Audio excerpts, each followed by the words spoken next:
on se disait, pour aussi provoquer la faim, qu'on a perdu un petit peu de vue, on peut augmenter sa pratique sportive. Et c'est un petit peu, vous aviez la parole, François Gardella.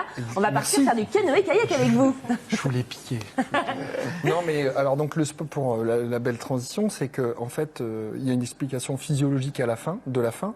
C'est que c'est une baisse de la glycémie, donc du taux de sucre dans le sang qui baisse après un repas parce qu'on a digéré, on a moins.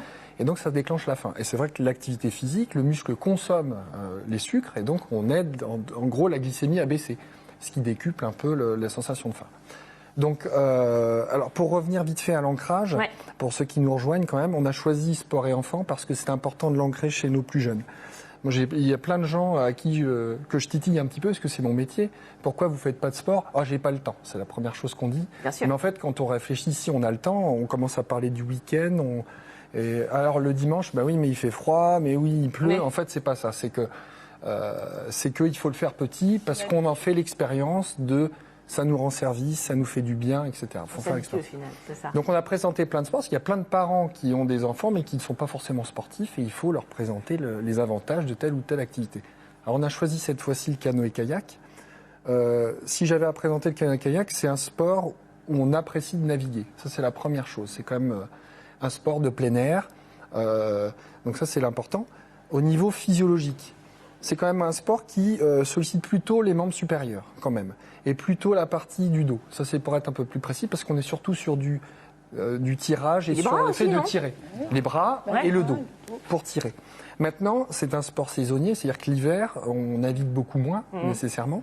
Et donc, il y a tout un travail d'athlétisation, de course à pied, de renforcement musculaire. D'ailleurs, chez nos plus jeunes, à partir de 8 ans, dans différents clubs.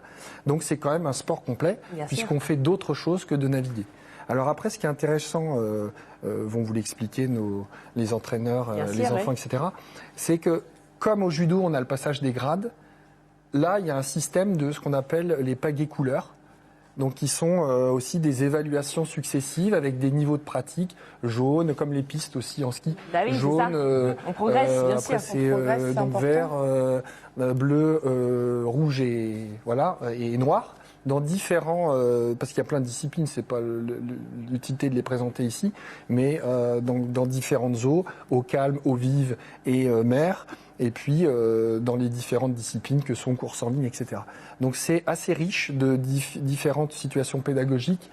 On a toujours sur le goût de l'effort, et il y a tout ce qui est à côté, parce qu'on évalue les compétences techniques avec ces différents grades, mais aussi environnementale et aussi de sécurité. Donc c'est assez intéressant. C'est assez complet et intéressant. Justement, la caméra d'Hélène Ziri était sur la base nautique du Cher pour nous. On regarde.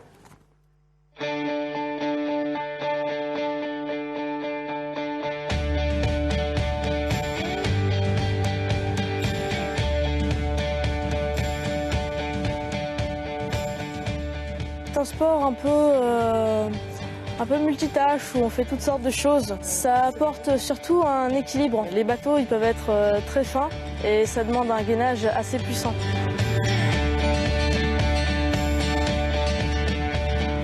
J'aime bien être sur l'eau. Comme j'en fais assez régulièrement, et du coup, faut que je m'organise, ça m'apporte de la rigueur. On peut être à deux, du coup, ça peut être un moment en équipe et ça peut être aussi un moment solitaire.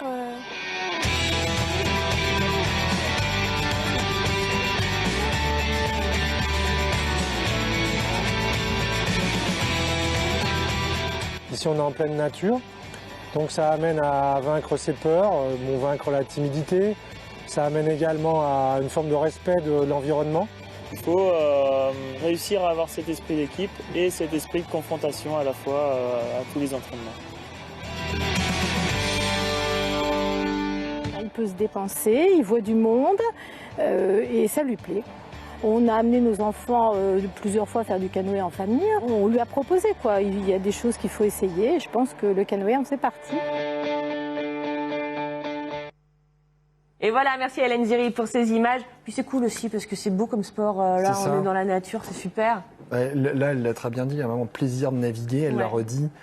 C'est un sport complet, c'est un sport d'équipe aussi, je l'ai pas dit ça, mais il y a différentes épreuves en équipe. Donc on apprend aussi, comme on avait vu le sujet sur la natation synchronisée, les plus grands prennent en charge les plus petits pour déplacer le matériel, etc. Ouais. Donc il y a d'autres choses qui se passent autour de la simple pratique dans le sport. Voilà, on apprend des règles, il y a plein de choses. Un beau sport qu'on a découvert donc grâce à vous, François, ou redécouvert. Bien sûr, vous retrouvez François sur le site www.healthcoach.fr et tout de suite.